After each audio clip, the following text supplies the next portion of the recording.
हरि ओम देवकी सुत गोविंद वासुदेव जगत्पते देहि में तनयं कृष्ण स्वामहं शरणांगत। जय जगन्नाथ दर्शक बंधु आसंतु आमे माने आज श्रवण करिबा हमर जो पंचांग चली से पंचांग को नहीं आज तिथि बार नक्षत्र ता सहित आज दिन में जो माने मृत्युवरण करुछंती तांकु आज केते पाते पुष्पर दोष लागुछ जदि बा लागुछ केतबळे ही लागुछ तापर आज दिन में कौन कौन सब शुभ कार्य रही चुंबक माध्यम आमे श्रवण करिबा। आज हेउछि भाद्रव मास कृष्ण पक्ष दशमी तिथि रात्र 1:20 पर्यंत भोग हुई तापर आज एकादशी तिथि आज लागुछ। तेणु आज हेउछि महाप्रभु जगन्नाथंकर वनभोजी बेश बा वनभोजी बेश। एई वनभोजी बेश को दर्शन करिबा पई भारत कहीं विभिन्न देशरु बहु संख्यार भक्त माने हिंदू धर्मावलंबी माने आसी महाप्रभु जगन्नाथ को आज से वनभोजी बेश आसी दर्शन करिथांती। तेणु आज जदि आमे तारीख देखिबा ताहले 28/8/2024 मसीहा आज बुधवार आज रही। तेणु जदि आमे आज सूर्य उदय टिके आज देखिबा ताहले प्रातः 5:31:25 रे भगवान सूर्य नारायण आज उदय होई संध्या 6:03:29 रे भगवान सूर्य नारायण आज टिके अस्त होउछंती। तेणु जदि आमे आज चंद्र दर्शन करिबा ताहले रात्र 1:01 रु अप टू सकाळ पर्यंत आमे माने आज चंद्र आज दर्शन करि परिबा। तेणु आज नक्षत्र रही मृगशिरा नक्षत्र दिन 3:53 पर्यंत भोग हुई तापर आज आद्र नक्षत्र भोग होउछंती। तेणु आज मिथुन राशि रे अहोरात्र आज चंद्र आज भोग होउछंती। तेणु आज कर्कट राशि रे गोटे घात बार रही। कन्या राशि पुरुष एवं बिच्छा कुंभ राशि महिला मानक पई आज गोटे घात चंद्र आज भोग हेउछि। तेणु जो माने आज मृत्युवरण करुछंती तांको आज पुष्पर दोष लागू नाही। तेणु जो माने आज श्राद्ध करिवे सेमाने आज दशमी रे एकदिष्ट एवं पार्वण श्राद्ध आज सेमाने करि परिबे। आज आम माननकु कलम्बी शाग खाइबा पई मना करा जाइछि। तेणु आज गोटे शुभ कर्म आज्ञा रही। आज भूमि पूजा पुरातन गृह प्रवेश विद्यारंभ देवता गठन नौका चालन अन्नप्राशन विभिन्न प्रकार शुभर दिनटी आज आम मानक पई रही। तेणु आमे आज से अमृत बेला एवं महेंद्र बेला देखि शुभ कार्य करिबा। राहु काल एवं काल बेला देखि कोनोसी प्रकार शुभ कार्य आमे करिबा नाही। ताले राहु काल रही केतबेले राहु काल रहुछि दिन 11:46 रु 1:19 पर्यंत आज गोटे राहु काल भोग हेउछि। काल बेला मध्ये जदि आमे आज देखिबा ताहले दिन 8:39 रु 10:12 पर्यंत आज गोटे काल बेला आज भोग हेउछि। जदि आमे आज अमृत बेला देखिबा अर्थात शुभ समय जदि आमे आज देखुचे ताहले दिन 7:12 रु 8:38 पर्यंत आज गोटे अमृत बेला भोग हेउछि। तेणु सकाळु सकाळु आज हमको आज अमृत बेला मध्ये मिल जाउछि। जदि आहुरी अमृत बेला देखिबा ताहले मध्याह्न परे जाइकि अमृत बेला आसुछि। मध्याह्न परे अर्थात 4:19 रु 5:58 पर्यंत आज गोटे अमृत बेला मध्ये भोग हेउछि। जदि हमको आहुरी अमृत बेला आवश्यक पड़ुछि ताहले संध्या 6:45 रु रात्र 9:04 पर्यंत आज गोटे अमृत बेला आज भोग हेउछि। जदि आमे महेंद्र बेला देखिबा अमृत बेला सिना आज्ञा खरा बेले नाही आज महेंद्र बेला मध्ये आज खरा बेले अछि। ताले खरा बेले रहिला केतबेले ना दिन 3:30 रु 4:19 पर्यंत आज गोटे अमृत महेंद्र बेला आज भोग हेउछि। जदि आहुरी आमे देखिबा ताले रात्र 9:04 रु 10:37 पर्यंत आज गोटे महेंद्र बेला भोग हेउछि। तेणु आमे आज जानिले ए अमृत बेला एवं महेंद्र बेला रे आमे सब प्रकार शुभ कार्य आमे हमरा आरंभ करिबा। जदि आमे आज मेष राशि देखिबा जेहेतु आज मिथुन राशि रे आज चंद्र रही ताले आज मेष राशि रे तृतीय चंद्र आज भोग। तृतीय चंद्र जदि भोग हेउछि आज हमको किछि धन प्राप्ति आज गोटे योग रही। जो बहुत दिन आमे आशा करिथिले कोनोसी कार्य रे हमर विलंब घटुथिला से कार्य मध्ये आज सब समस्यार समाधान हेइ जिवो। पिला मानकर भविष्यत को नहीं बा उत्तरतर उन्नति को नहीं आमे आज खुशी अनुभव करिबा। गृह रे आज गोटे आनंदर वातावरण रहिबो। विभिन्न प्रकार प्रांतर आमको आज शुभ समाचार आज प्राप्ति हेबो। हेउथिबा कार्य रे आपण आज खुशी अनुभव करिवे। आज बाहर को यात्रा करने पड़ी पारे କିଛି ଯୋଉ ଭୂମି ବାହନ ଯଦି କିଣାକିଣି କରିବା ପାଇଁ ଯଦି ଆପଣ ଚାହୁଁଥାନ୍ତି ତାହେଲେ ମଧ୍ୟ ଆଜି ତାଦେହରୁ ଆପଣଙ୍କୁ ଆଜି ଲାଭ ମିଳିବ। ବିଭିନ୍ନ ପ୍ରକାର ଅନୁଷ୍ଠାନରୁ ଆଜି ଆପଣଙ୍କୁ ମଧ୍ୟ ଶୁଭ ସମାଚାର ପ୍ରାପ୍ତି ହେବ। ତେଣୁ ଏଇ ଯୋଉ ଅଳ୍ପ କିଛି ନକ୍ଷତ୍ରିକ ଅନୁସାରେ ଯୋଉ ଫଳ ଭୋଗ କିଛି ଖରାପ ଫଳ ଭୋଗ କରିବାକୁ ଅଛି, ଯଦି ଆମେ ଆଜି ସକାଳୁ ସକାଳୁ ମହାପ୍ରଭୁ ଜଗନ୍ନାଥଙ୍କୁ ହାତ ଯୋଡ଼ି ପ୍ରାର୍ଥନା କରି ଆମେ ଆମର ସମସ୍ତ ପ୍ରକାର ଶୁଭ କାର୍ଯ୍ୟ ଆରମ୍ଭ କରିବା, ଆପଣ ଦେଖିବେ ନ ହେଉଥିବା କାମଟା ଆମର ଆଜି ହେଇଯିବ। ଯଦି ଆମେ ଦେଖିବା ଯେ ବୃଷ ରାଶିରେ ଦ୍ୱିତୀୟ ଚନ୍ଦ୍ର ଆଜି ଭୋଗ ରହୁଛି, ଆଜି ଗୋଟେ ଶାରୀରିକ ଅସୁସ୍ଥତା ଟିକେ ଆଜି ବୃଦ୍ଧି ଅର୍ଥାତ ଚକ୍ଷୁ ପୀଡ଼ାର ଆଜି ଗୋଟେ ଯୋଗ ରହିଛି। କୌଣସି ପ୍ରକାର କଥାକୁ ନେଇ ଆଜି ଗୋଟେ ମନଟା ଟିକେ ଅଶାନ୍ତିର ଭାବ ଗୋଟେ ରହିବ। ଅତ୍ୟଧିକ ପରିଶ୍ରମ ହେତୁ ଶାରୀରିକ ଅସୁସ୍ଥତା ଟିକେ ଅନୁଭବ କରିବାକୁ ପଡିପାରେ ବା ବିରକ୍ତି ଭାବ ଆଜି ମନରେ ଟିକେ ଆଜି ଆସିବ। ମାତ୍ର ଅର୍ଥ ପ୍ରାପ୍ତିର ଆଜି ଗୋଟେ ଯୋଗ ରହିଛି। ଜଣେ ପୁରାତନ ବନ୍ଧୁଙ୍କ ସହାୟତାରେ ବିଭିନ୍ନ ପ୍ରକାର ଯୋଉ ହେଉଥିବା କାର୍ଯ୍ୟ ଗୁଡାକ ଆପଣଙ୍କର ଅଟକି ଯାଇଥିଲା ସେ ମଧ୍ୟ ଆଜି ସମ୍ପୂର୍ଣ୍ଣ ଆଜି ହେଇଯାଇପାରେ। ପିଲାମାନଙ୍କର ଭବିଷ୍ୟତକୁ ନେଇ ଆପଣ ଆଜି ଖୁସି ଅନୁଭବ କରିବେ। ଶୁଭ ସମାଚାର ଆଜି ଆପଣଙ୍କୁ ମିଳିବ। କୋର୍ଟ କଚେରୀ ମାମଲାରେ ମଧ୍ୟ ଆଜି ଆପଣଙ୍କୁ ମଧ୍ୟମ ଧରଣର ଫଳ ଭୋଗ ହେବ। ବିଭିନ୍ନ ପ୍ରକାର କାର୍ଯ୍ୟରୁ ଯୋଉ ଅସୁବିଧା ଗୁଡାକ ଅଛି ତାକୁ ଶୁଭ ଫଳକୁ ପାଇବା ପାଇଁ ଆଜି ଆମେ କିଛି ଛୋଟ ପିଲାଙ୍କୁ ଯଦି ଆମେ କିଛି ଉପହାର ସାମଗ୍ରୀ ଆମେ ତାଙ୍କୁ ଯଦି ଆମେ ପ୍ରଦାନ କରିବା ନା, ଆପଣ ଦେଖିବେ ସମସ୍ତ ପ୍ରକାର ଅଶୁଭ ଦୂର ହୋଇ ଆମର ଶୁଭ ଫଳ ଆମକୁ ପ୍ରାପ୍ତି ଘଟିବ। ତେଣୁ ମିଥୁନ ରାଶିରେ ଆଜି ଜନ୍ମ ଚନ୍ଦ୍ର ଭୋଗ ରହିଛି। ତେଣୁ ଜନ୍ମ ଚନ୍ଦ୍ରରେ ଆଜି ଆପଣଙ୍କୁ ଗୋଟେ ହସ ଖୁସିର ଦିନଟି ଆଜି ଆପଣଙ୍କୁ ରହିଛି। ଶାରୀରିକ ଅସୁସ୍ଥତା ଯୋଉ ଥିଲା ଆଜି ଆପଣଙ୍କୁ ତାଦେହରୁ ମୁକ୍ତି ମିଳିବ। କୌଣସି ପ୍ରକାର ଶୁଭ ଖବର ପାଇ ମନଟା ଆଜି ଟିକେ ଖୁସି ଆପଣ ଅନୁଭବ କରିବେ। ଗୃହରେ ଆଜି ଗୋଟେ ଆନନ୍ଦର ବାତାବରଣ ରହିବ। ଯୋଉ ଲୋକ ଧାର ଉଧାର ଆପଣ ଯୋଉ ଦେଇଥିଲେ ସେ ମଧ୍ୟ ଆଜି ଆପଣଙ୍କୁ ଫେରି ପାଇବାର ବହୁ ସମ୍ଭାବନା ରହିଛି। ତେଣୁ ଆଜି ନୂତନ ଭୂମି ବାହନ ମଧ୍ୟ ଆଜି କ୍ରୟ ବିକ୍ରୟ ମଧ୍ୟ କରିପାରନ୍ତି। ବିଭିନ୍ନ ପ୍ରକାର ଦିଗରୁ ଆଜି ଦିନଟି ଆପଣଙ୍କର ଶୁଭ ଫଳ ଆପଣଙ୍କୁ ପ୍ରଦାନ କରିବ। ପତି ପତ୍ନୀଙ୍କ ସହିତ ସମ୍ପର୍କ ମଧ୍ୟ ମଧୁର ରହିବ। ବ୍ୟବସାୟରେ ମଧ୍ୟ ଆଜି ଆପଣଙ୍କର ଉନ୍ନତିର ମଧ୍ୟ ଗୋଟେ ଯୋଗ ରହିଛି। ତେଣୁ ଶୁଭ ଫଳକୁ ପାଇବା ପାଇଁ ଆଜି ଆପଣ ଗୋଟେ କାମ କରନ୍ତୁ, ଆଜି ଗୋମାତାଙ୍କର ଆପଣ ଆଜି ସେବା କରନ୍ତୁ, ସମୟଟି ଆଜି ଆପଣଙ୍କର ଅନୁକୂଳ ରହିବ। ତେଣୁ ଯଦି ଆମେ ଆଜି କର୍କଟ ରାଶି ଦେଖିବା ତାହେଲେ ଦ୍ୱାଦଶ ଚନ୍ଦ୍ର ଆଜି ଭୋଗ ରହୁଛି। ତା ସହିତ ଆଜି ଗୋଟେ ଘାତ ବାର ଆଜି ଆପଣଙ୍କ ମଧ୍ୟ ଆଜି ରାଶିରେ ଭୋଗ ହେଉଛି। ଆଜି ଯେହେତୁ ଘାତ ବାର ଭୋଗ ହେଉଛି, ହେଉଥିବା କାର୍ଯ୍ୟରେ ଆଜି ଆପଣଙ୍କର କିଛି ବିଳମ୍ବ ମଧ୍ୟ ଘଟିବ। ଆଜି ଗୋଟେ ବ୍ୟୟ ବୃଦ୍ଧିର ଗୋଟେ ଆପଣଙ୍କର ଯୋଗ ରହିଛି। ଆଜି ଯେତିକି ଆପଣ ଧନ ଆଜି ଅର୍ଥ ଆଜି ଯେତିକି ରୋଜଗାର କରିବେ, ଅତ୍ୟଧିକ ଧନ ଖର୍ଚ୍ଚରେ ଆଜି ଗୋଟେ ଆପଣଙ୍କୁ ଯୋଗ ଗୋଟେ ରହୁଛି। ଶାରୀରିକ ଅସୁସ୍ଥତା ଟିକେ ଆଜି ବୃଦ୍ଧି ଘଟିବ। କୌଣସି ପ୍ରକାର କାର୍ଯ୍ୟର ଭାର ଆପଣଙ୍କ ପ୍ରକାର ଆଜି ମୁଣ୍ଡରେ ରହିବ, ଯାହାକୁ ନେଇ ଆପଣ ଅତ୍ୟଧିକ ଟିକେ ମାନସିକ ସ୍ତରରେ ଆଜି ଟିକେ ଚିନ୍ତିତ ମଧ୍ୟ ରହିପାରନ୍ତି। ସହକର୍ମୀଙ୍କ ସହିତ ଆଜି ଟିକେ ମାନ ମନାନ୍ତର ରହିପାରେ ବା ମାଲି ମକଦ୍ଦମାରେ ଆଜି ଆପଣ ପଡିପାରନ୍ତି। ତେଣୁ ସତର୍କ ଆଜି ଟିକେ ରୁହନ୍ତୁ। କୌଣସି ପ୍ରକାର କଥା କହିବା ପୂର୍ବରୁ କିଛି ଭାବି ଚିନ୍ତି ଆଜି ଆପଣ କଥା ଆପଣ କୁହନ୍ତୁ। ଆପଣଙ୍କର ପ୍ରତିପକ୍ଷ ଆଜି ଆପଣଙ୍କୁ ହଇରାଣରେ ପକେଇବା ପାଇଁ ଚେଷ୍ଟା କରିପାରନ୍ତି। ତେଣୁ ତା ଦେହରୁ ଦୂରେଇବା ପାଇଁ ଆଜି ଆପଣ ଗୋଟେ କାମ କରନ୍ତୁ, ଭଗବାନ ଶଙ୍କରଙ୍କୁ ଆପଣ ହାତ ଯୋଡ଼ି ପ୍ରଣାମ କରନ୍ତୁ। ସମୟଟି ଆଜି ଆପଣଙ୍କର ଅନୁକୂଳ ରହିବ।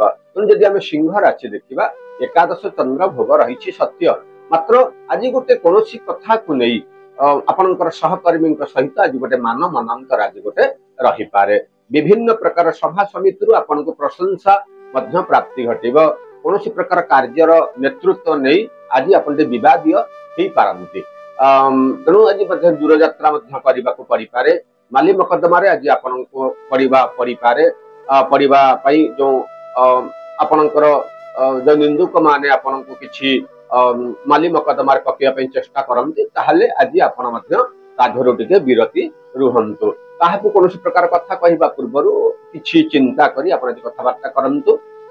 ସ୍ୱାଦିଷ୍ଟ ଭୋଜନ ମଧ୍ୟ ଆଜି ଆପଣଙ୍କୁ ମଧ୍ୟ ମିଳିବ।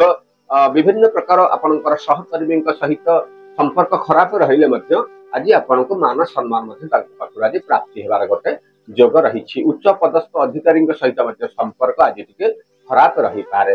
ତେଣୁ ଦିନଟି ଆଜି ମଧ୍ୟମ ଧରଣର ଫଳ ଭୋଗ ହେଉଥିବା ହେତୁ ଆଜି ଆପଣ ଗୋଟେ କାମ କରନ୍ତୁ, ଆଜି ଗୃହରେ ଥିବା ଏରୁଣି ବନ୍ଧ ପାଖରେ ଆପଣ ଆଜି କିଛି ଫୁଲ ରଖି ଆପଣଙ୍କର ଶୁଭ କାର୍ଯ୍ୟ ଆପଣ ଆରମ୍ଭ କରନ୍ତୁ। ସମୟଟି ଆଜି ଆପଣଙ୍କର ଅନୁକୂଳ ରହିବ। ତେଣୁ କନ୍ୟା ରାଶିରେ ଯେହେତୁ ଆଜି ଦଶମ ଚନ୍ଦ୍ର ଆପଣଙ୍କର ଭୋଗ ହେଉଛି ନା, ଆଜି ଗୋଟେ ଆପଣଙ୍କୁ ଗୋଟେ ବନ୍ଧୁ ଲାଭ ଆଜି ଆପଣଙ୍କୁ ଦେଖେଇବ।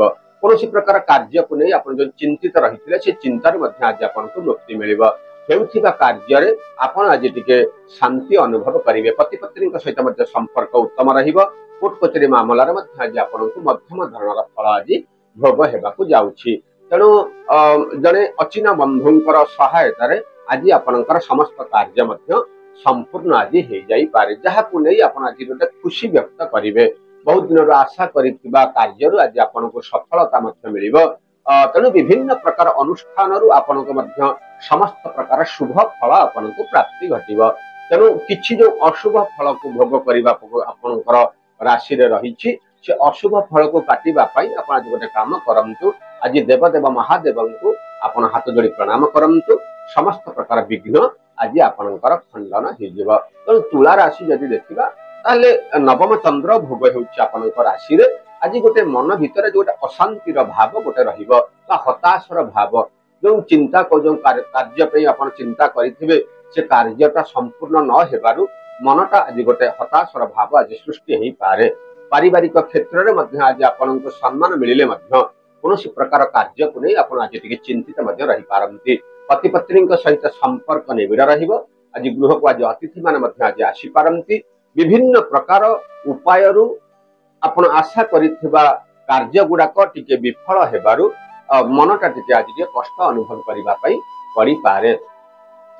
ଆଜି ଆୟ ଅପେକ୍ଷା ବ୍ୟୟର ପରିମାଣ ଆଜି ମଧ୍ୟ ବୃଦ୍ଧି ଘଟିବ। ତେଣୁ ସମସ୍ତ ପ୍ରକାର କାର୍ଯ୍ୟରେ ଆଜି ଆପଣଙ୍କୁ ଅସମ୍ପୂର୍ଣ୍ଣ ଆଜି ଟିକେ ଦେଖଉଛି। ତାକୁ ସମ୍ପୂର୍ଣ୍ଣ କରିବା ପାଇଁ ଆଜି ଗୃହରେ ଥିବା ସେଇ ଚଳନ୍ତି ପ୍ରତିମା ପିତାମାତାଙ୍କୁ ଆପଣ ହାତ ଯୋଡି ପ୍ରଣାମ କରି ଆପଣଙ୍କର ଦୈନନ୍ଦିନର କାର୍ଯ୍ୟ ଆପଣ ଆରମ୍ଭ କରନ୍ତୁ ନା। ଆପଣ ଦେଖିବେ ଆଜ୍ଞା ସମସ୍ତ ପ୍ରକାର ଅସୁବିଧା ଦୂର ହୋଇ ଆପଣଙ୍କୁ ଶୁଭ ଫଳ ପ୍ରାପ୍ତି ଘଟିବ। ତେଣୁ ବିଛା ରାଶିରେ ଆଜି ଆପଣ ଯେକୌଣସି କାର୍ଯ୍ୟ ଆପଣ କରୁଛନ୍ତି ନା, ସେ କାର୍ଯ୍ୟରେ ଆଜି ଆପଣଙ୍କୁ ଖୁସି ଅନୁଭବ କରିବାକୁ ପଡିପାରେ। ବିଭିନ୍ନ ପ୍ରକାର ଦିଗରୁ ଆଜି ଆପଣଙ୍କୁ ଧନ ମଧ୍ୟ ପ୍ରାପ୍ତିର ଗୋଟେ ଯୋଗ ରହିଛି। ନେତୃତ୍ୱ ନେଇ କାର୍ଯ୍ୟ କରୁଥିବା ଶୈଳୀ ଉପରେ ଲୋକମାନେ ଆଜି ଆଙ୍ଗୁଳି ମଧ୍ୟ ଆଜି ଉଠେଇ ପାରନ୍ତି। ଶାରୀରିକ ସୁସ୍ଥତା ଆଜି ଆପଣ ଟିକେ ଅନୁଭବ କରିବେ। ଆୟ ଅପେକ୍ଷା ବ୍ୟୟର ପରିମାଣ ଟିକେ ଯତ୍କିଞ୍ଚିତ ଆଜି ମଧ୍ୟ ବୃଦ୍ଧି ଘଟିବ। ପିଲାମାନଙ୍କର କଥାକୁ ନେଇ ଆପଣ ଆଜି ଟିକେ ଚିନ୍ତିତ ମଧ୍ୟ ରହିପାରନ୍ତି। ହେଉଥିବା କାର୍ଯ୍ୟକୁ ନେଇ ଆପଣଙ୍କର ମନରେ ଯୋଉ ଶୈଳୀ ଯୋଉ ଚିନ୍ତାଧାରା ଥିଲା ସେ ଚିନ୍ତାଧାରାରେ ଆଜି ମଧ୍ୟ ଉନ୍ନତି ମଧ୍ୟ ଆଜି ଆପଣଙ୍କର ଘଟିବ। ଭାତୃଭଗ୍ନୀଙ୍କର ସ୍ନେହ ମଧ୍ୟ ଆଜି ଆପଣଙ୍କୁ ପ୍ରାପ୍ତି ହେବ। ବିଭିନ୍ନ ପ୍ରକାର ଅନୁଷ୍ଠାନରୁ ଆଜି ଆପଣଙ୍କୁ ଶୁଭ ଖବର ପ୍ରାପ୍ତି ହେବ। ସବୁ ଯାକ ଅଶୁଭକୁ ଦୂର କରିବା ପାଇଁ ଆଜି ଆପଣ ଗୋଟେ କାମ କରନ୍ତୁ। ଆଜି ମହାଲକ୍ଷ୍ମୀଙ୍କୁ ଆପଣ ହାତ ଯୋଡି ପ୍ରଣାମ କରନ୍ତୁ। ସମୟଟି ଆଜି ଆପଣଙ୍କର ଅନୁକୂଳ ରହିବ। ତେଣୁ ଧନୁ ରାଶିରେ ଆଜି ସପ୍ତମ ଚନ୍ଦ୍ର ଆଜି ଆପଣଙ୍କର ଭୋଗ ରହୁଛି ନା। ଆଜି ଶାରୀରିକ ଅସୁସ୍ଥତା ଯୋଉ ଆପଣଙ୍କର ଥିଲା ସେ ଅସୁସ୍ଥତାରେ ଆଜି ଆପଣ ମୁକ୍ତି ପାଇପାରନ୍ତି। ଆଜି ପରିବାର ଭିତରେ ଆଜି ଟିକେ ଅତ୍ୟଧିକ ସମୟ ମଧ୍ୟ ଆଜି ଆପଣ ଦେଇପାରନ୍ତି। ବିଭିନ୍ନ ପ୍ରକାର ଅନୁଷ୍ଠାନରୁ ଆପଣଙ୍କୁ ମଧ୍ୟ ଲାଭ ମିଳିବା, ଗୋଟେ ବ୍ୟଥା ଦୂରର ଆଜି ଗୋଟେ ଆପଣଙ୍କୁ ଯୋଗ ଆପଣଙ୍କୁ ରହିଛି। କୌଣସି ପ୍ରକାର କାର୍ଯ୍ୟରୁ ଆପଣଙ୍କୁ ଆଜି ଉନ୍ନତିର ପରିଲକ୍ଷିତ ହେବ। ଆଜିର ଦିନରେ ଆପଣ ନିଶାକୁ ଛାଡନ୍ତୁ। ବିଭିନ୍ନ ପ୍ରକାର କାର୍ଯ୍ୟକୁ ହସି ହସି ଆଜି ଆପଣ ଆଜି ଗୋଟେ କାର୍ଯ୍ୟ ଆପଣ କରନ୍ତୁ। ହେଉଥିବା କାର୍ଯ୍ୟକୁ ନେଇ ଆପଣ ଖୁସି ବ୍ୟକ୍ତ କଲେ ମଧ୍ୟ ନିନ୍ଦୁକ ମାନଙ୍କର ନିନ୍ଦା ଆଜି ଆପଣଙ୍କୁ ଶୁଣିବାକୁ ପଡିପାରେ। ଯତ୍କିଞ୍ଚିତ ଆଜି ମଧ୍ୟ ଧନ ଲାଭର ମଧ୍ୟ ଆଜି ଆପଣଙ୍କୁ ଯୋଗ ରହିଛି। ଶାରୀରିକ ସୁସ୍ଥତା ଆଜି ଆପଣଙ୍କୁ ବୃଦ୍ଧି ଘଟିବ। ତେଣୁ ଆଜି ଆପଣ ଗୋଟେ କାମ କରନ୍ତୁ। ଆଜି ସକାଳୁ ସକାଳୁ ମା ଭଗବତୀ ପାର୍ବତୀଙ୍କର ପାଖରେ ଆପଣ ହାତ ଯୋଡି ପ୍ରଣାମ କରି ଆପଣଙ୍କର କାର୍ଯ୍ୟ ଆପଣ ଆରମ୍ଭ କରନ୍ତୁ ନା। ସମୟଟି ଆଜି ଆପଣଙ୍କର ଅନୁକୂଳ ରହିବ। ତେଣୁ ମକର ରାଶି ଯଦି ଆମେ ଦେଖିବା ତାହେଲେ ଗୋଟେ ଷଷ୍ଠ ଚନ୍ଦ୍ର ଆପଣଙ୍କର ଭୋଗ ରହିଛି। ଆଜି ଗୋଟେ ଆପଣଙ୍କୁ ସୁସମ୍ବାଦ ପ୍ରାପ୍ତିର ଗୋଟେ ଯୋଗ ଆପଣଙ୍କୁ ରହିଛି। କୌଣସି କାର୍ଯ୍ୟକୁ ନେଇ ଆପଣ ଆଜି ଅତ୍ୟଧିକ ଖୁସି ମଧ୍ୟ ହେଇପାରନ୍ତି। ସମସ୍ତ ପ୍ରକାର କାର୍ଯ୍ୟକୁ ନେଇ ଆପଣଙ୍କର ମନରେ ରହିଥିବା ଆଶଙ୍କା ଗୁଡାକ ଆଜି ସେ ମଧ୍ୟ ଦୂର ହେଇଯାଇପାରେ। ଜଣେ ବୟୋଜ୍ୟେଷ୍ଠ ବ୍ୟକ୍ତିଙ୍କର ଶୁଭ ଆଶୀର୍ବାଦ ଆଜି ଆପଣଙ୍କୁ ମିଳିବ। ସାହି ପଡିଶା ମାନଙ୍କ ସହିତ ସମ୍ପର୍କ ଯୋଉ କିଛି ତିକ୍ତତା ରହିଥିଲା ସେ ମଧ୍ୟ ଆଜି ମିତ୍ରତାର ଆଜି ଆପଣଙ୍କର ପରିଣତ ହେଇପାରେ। ଆଜି କୋର୍ଟ କଚେରୀ ମାମଲାରେ ମଧ୍ୟ ଆଜି ଆପଣଙ୍କୁ ମଧ୍ୟମ ଧରଣର ଫଳ ଆଜି ମିଳିବ। ପିଲାମାନଙ୍କର ଭବିଷ୍ୟତକୁ ନେଇ ଆପଣ ମଧ୍ୟ ଆଜି ଖୁସି ବ୍ୟକ୍ତ କରିପାରନ୍ତି। ବିଦ୍ୟାର୍ଥୀ ମାନଙ୍କ କ୍ଷେତ୍ରରେ ଆଜି ଉତ୍ତରତର ଉନ୍ନତିର ଗୋଟେ ଯୋଗ ରହିଛି। ମହିଳା ମାନେ ମଧ୍ୟ ଆଜି ଖୁସି ହେବେ। ତେଣୁ ସବୁ ପ୍ରକାର ଅସୁବିଧାକୁ ଦୂରେଇବା ପାଇଁ ଆଜି ମା ଭଗବତୀ ତାରିଣୀଙ୍କୁ ଆପଣ କିଛି ରକ୍ତ ମନ୍ଦାର ପୁଷ୍ପ ଅର୍ପଣ କରନ୍ତୁ। ସମୟଟି ଆଜି ଆପଣଙ୍କର ଅନୁକୂଳ ରହିବ। ତେଣୁ କୁମ୍ଭ ରାଶିରେ ପଞ୍ଚମ ଚନ୍ଦ୍ର ଆଜି ଗୋଟେ ଲାଭ ପ୍ରାପ୍ତିର ଆଜି ଯୋଗ ରହିଛି। ଯେହେତୁ ଆଜି ମହିଳା ମାନଙ୍କ ପାଇଁ ଘାତ ଚନ୍ଦ୍ର ଟିକେ ଭୋଗ ହେଉଛି ନା, ଯାତ୍ରା ଜନିତ କ୍ରାନ୍ତି ଆଜି ଆପଣଙ୍କୁ ଅନୁଭବ କରିବାକୁ ପଡିପାରେ। ଧନ ଲାଭ ଘଟିବ, ବିଦ୍ୟାର୍ଥୀ ମାନଙ୍କ କ୍ଷେତ୍ରରେ ଉନ୍ନତିର ପରିଲକ୍ଷିତ ରହିବ, ଭାତୃ ଭଗ୍ନୀଙ୍କର ସ୍ନେହ ପ୍ରାପ୍ତି ହେବ, ପିଲାମାନଙ୍କର କଥାକୁ ନେଇ ଆପଣ ଆଜି ଖୁସି ବ୍ୟକ୍ତ କରିପାରନ୍ତି। ସଭା ସମିତିରୁ ଆଜି ଆପଣଙ୍କୁ ପ୍ରଶଂସା ମଧ୍ୟ ମିଳିବ। କୌଣସି କାର୍ଯ୍ୟରେ ନେତୃତ୍ୱ ନେଇ ଆପଣ ଆଜି ବିଜୟ ଅନୁଭବ କରିବାକୁ ପଡିପାରେ। ତେଣୁ କୋର୍ଟ କଚେରୀ ମାମଲାରେ ମଧ୍ୟ ଆଜି ଆପଣଙ୍କୁ ବିଜୟ ଅନୁଭବ କରିବାକୁ ପଡିପାରେ। ତେଣୁ ଏଇ ଯୋଉ କିଛି ଅସୁବିଧା ଗୁଡାକ ରହିଛି ତାକୁ ଦୂରେଇବା ପାଇଁ ଆଜି ଆପଣ ଗୋଟେ କାମ କରନ୍ତୁ।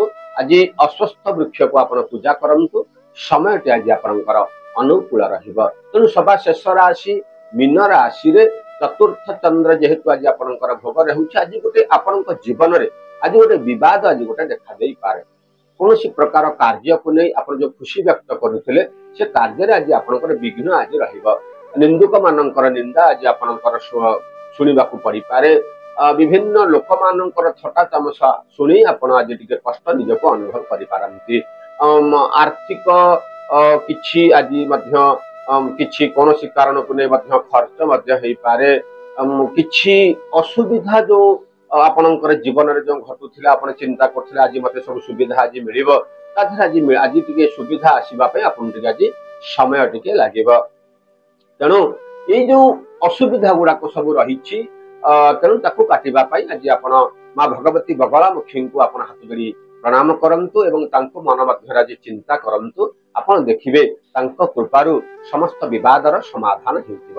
ତେଣୁ ଏଇ ହେଉଛି ମେଷ ରାଶି ଠାରୁ ମୀନ ରାଶି ପର୍ଯ୍ୟନ୍ତ 12ଟି ରାଶିର ରାଶିଫଳ ଯତ୍କିଞ୍ଚିତ ଆଜ୍ଞା ଚୁମ୍ବକ ମାଧ୍ୟମରେ ଆମେ ଆପଣଙ୍କୁ ଶ୍ରବଣ କରାଉଛୁ। ଯଦି ଭିଡିଓଟି ଆପଣଙ୍କୁ ଭଲ ଲାଗୁଛି ଗୋଟେ ଲାଇକ୍ କରନ୍ତୁ, ଗୋଟେ ସୁନ୍ଦର ସୁନ୍ଦର କମେଣ୍ଟ ମଧ୍ୟ ଦିଅନ୍ତୁ। ଆମ ଚ୍ୟାନେଲକୁ ଆପଣ ଯଦି ନୂଆ ଆସିଛନ୍ତି ଗୋଟେ ସବସ୍କ୍ରାଇବ କରି ଆପଣ ମାନଙ୍କର ସାଙ୍ଗସାଥୀକୁ ଫରୱାର୍ଡ କରନ୍ତୁ। କାରଣ ଏଇ ଯୋଉ ତିଥି ବାର ନକ୍ଷତ୍ର ଗୁଡାକ ଯୋଉ ଆଜି ସବୁ ରହିଛି ନା, ସମସ୍ତଙ୍କର ଜାଣିବାର ନିତ୍ୟାନ୍ତ ଆବଶ୍ୟକ ରହିଛି। ଏବଂ ସଭା ଶେଷରେ ଜୟ ଜଗନ୍ନାଥ ଲେଖି ଆମ ମାନଙ୍କୁ ଉତ୍ସାହିତ କରନ୍ତୁ। ଜୟ ଜଗନ୍ନାଥ।